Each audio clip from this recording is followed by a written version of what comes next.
football fans, and welcome to the Touchdown Lady podcast. We talk football from a fan's point of view. I'm Sandy, your host. Let's just get into it. Now, in the NFL news, everybody's still waiting for Aaron Rodgers. Yes, Aaron Rodgers' saga is still going on. He has not signed with the Steelers yet, and the Steelers are still waiting to see if he's going to sign with them or not.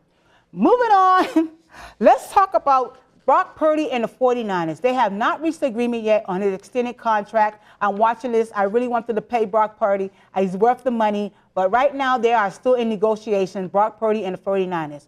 Also, the Bengals, Trey Henderson, he's also in negotiation with the Bengals. They let him go seek a trade, but no one was, he didn't get a trade. He was able to seek a trade, but no one, wanted to reach out to the Bengals to trade for him. So right now, he's just waiting for an extended contract with the Bengals. We got to see how that's going to play out. But also, the other big news is that the draft is coming up April 24th through the 26th. Now, a lot of teams are preparing for the draft. There's a lot of talk out there with certain players, but there's a lot of talk about Shedeur Sanders. For Colorado, the quarterback out of Colorado, when is he going to go? Is he going to go third, first, fourth? We don't even know. But there's a lot of talk about him that's going on right now. But I want to shout out to the first 10 teams that I'll be picking in the first round. And that first one is going to be the Tennessee Titans, the Browns, the Giants, the Patriots, Jacksonville, the Las Vegas, New York Jets, Carolina Panthers, New Orleans Saints, and Chicago. Those are the top teams in the first round that got the picks in the first round picks. So we don't know what these teams are going to do. I can't wait till the draft is over.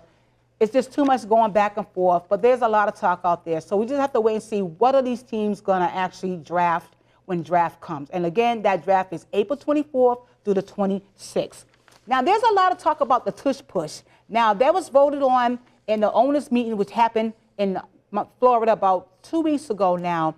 They had an owners' meeting. That was one of the items on the table. The discussion was the tush push. Well, they decided to table that, meaning that the tush push is staying until next year when they had their owners' meeting. They're going to vote on it again. From my understanding, it was split down the middle, 16 to 16. 16 teams wanted it, 16 teams did not. But my thing is this, let the tush push stay. Leave it alone. And for all you teams out there that can't do it right, practice, practice, practice. That's all I can say, just practice. You can't hate on a team that does it right. And that's the New England, and that is the Eagles. Sorry. But for all you teams, just practice, practice. I hate to see that taking out the game. Well, the Patriots, let's talk about them a little bit. They have traded Joe Milton, the quarterback, to the Cowboys. And they're going to have Josh Dobbs. They signed him to a two-year contract to back up Drake May for the backup quarterback position. Like I said, the Patriots still need a lot, especially on their offense. They did make some moves in free agent, but they still need a lot more on that offense. But they did sign a backup quarterback, and that's going to be Dobbs for a 2-year contract to back up Drake May.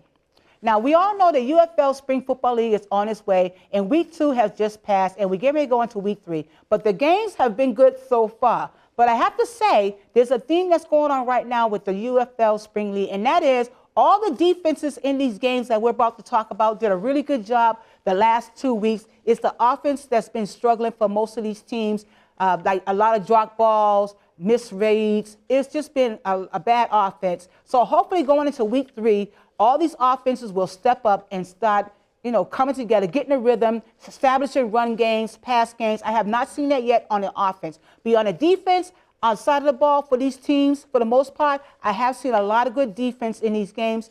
And so, yeah, we're going to talk about it right now. And the first game I'm going to talk about is the Memphis Showboats, and they played DC Defenders. Now, the DC Defenders, like I said, the defense have been doing a really good job. They have an interim coach. His name is Shannon Harrison. He's doing a really good job as far as coaching this team.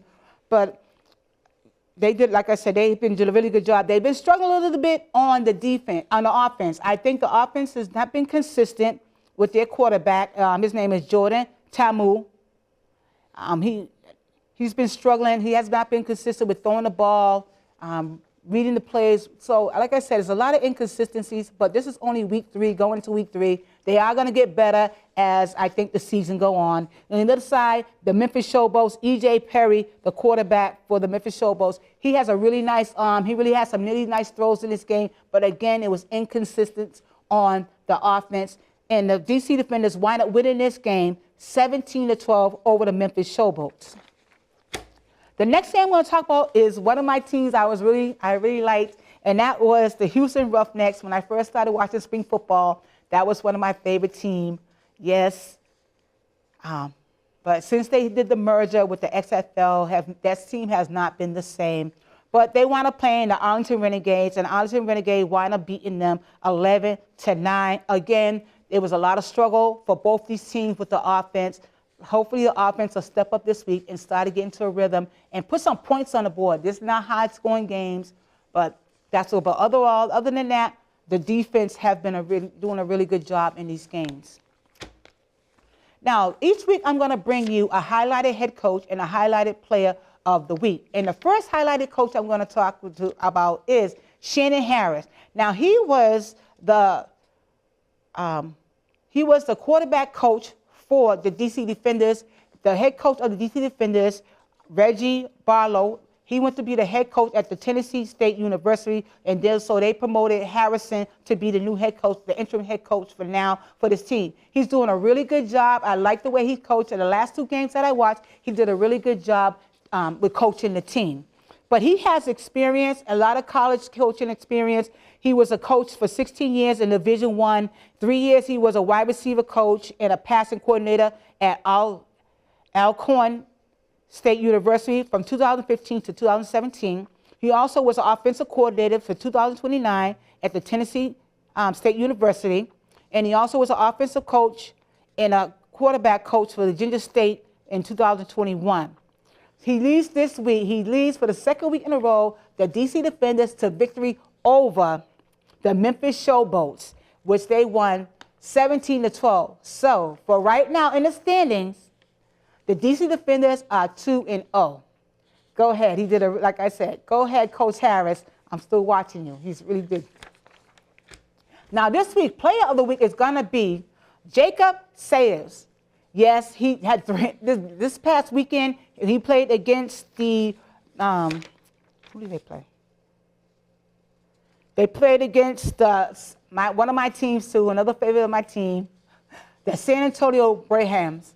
And yes, they wound up beating them 26-9. But Saylor had 71 rushing yards, 3 touchdowns in this game. He comes with NFL experience. He was undrafted in 2023 to the Bengals before he started playing in the spring league. So he has experience, and he's a running back. He does a really good job. And go back and watch the highlights in this game and watch these 3 touchdowns that he had.